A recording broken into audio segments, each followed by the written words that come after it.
how to come up with your salary range. I've got 3 steps that I teach people. Step 1 is to go do your homework on multiple sites. So there's sites like salary.com, payscale.com. You can go over to Glassdoor, has a know your worth calculator. I believe Indeed has a salary calculator.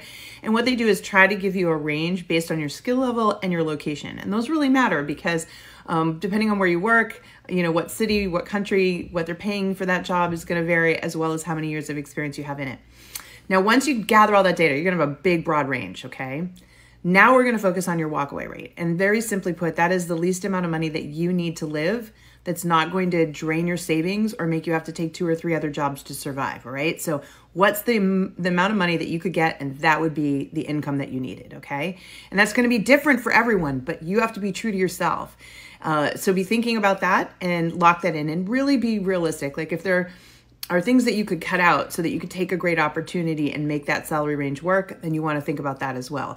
And here's why. Because step 3 is for us to come up with your ideal, the top end of the range.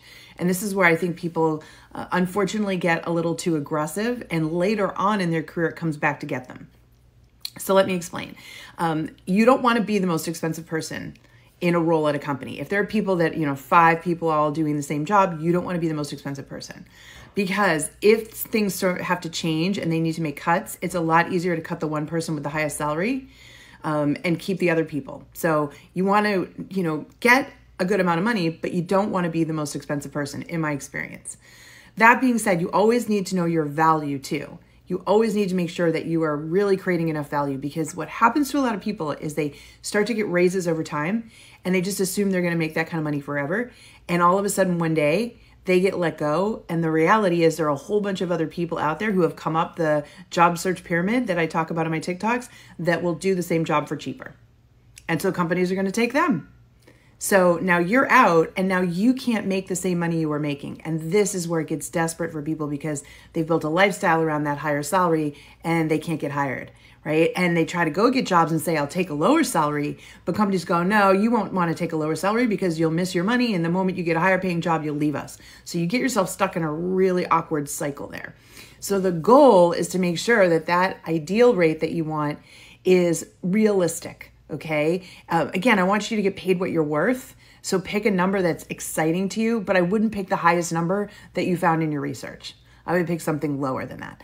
Now, as you can see here, this whole thing is a bit nuanced, and it really helps to talk it through with somebody in order to come up with a number. And it's also really important that you're constantly reevaluating this. I would say at least once a year, go out and see what the ranges are in your industry, because it changes. And this is how you can start to figure out what you deserve for raises and promotions, but also if things are shifting the other direction, if you need to be like, ooh, I'm actually suddenly overpaid for my skill set, I need to think about that. So really stay on top of it, because you are a business of one. You are a service provider, and services and the pricing for their services change as the market changes. So we need to be smart about this. And I know that you can be, and I know that you can do this. All right. Hopefully this provides some value for you. Will you give me some value back? It won't cost you anything. You can help me in 3 ways, which is like, follow, comment here. This helps me help more people on TikTok. You can go over to my page, my main page, my bio, and you'll have a link full of free resources for you to take advantage of. And then I just started this 7-minute career challenge, and there's a video pinned to the top. 7 minutes a day. I'm doing over 7 TikToks a day. My goal is if you can keep a streak going and watch 7 minutes a day, I guarantee you're going to transform yourself. You're going to learn things you didn't know you needed to know about job search and career advice. And that's going to be a game changer, and it's going to be super fun doing it. So check it out. Okay. Thank you for all your questions. You got this, my friends. Good luck. Go get them.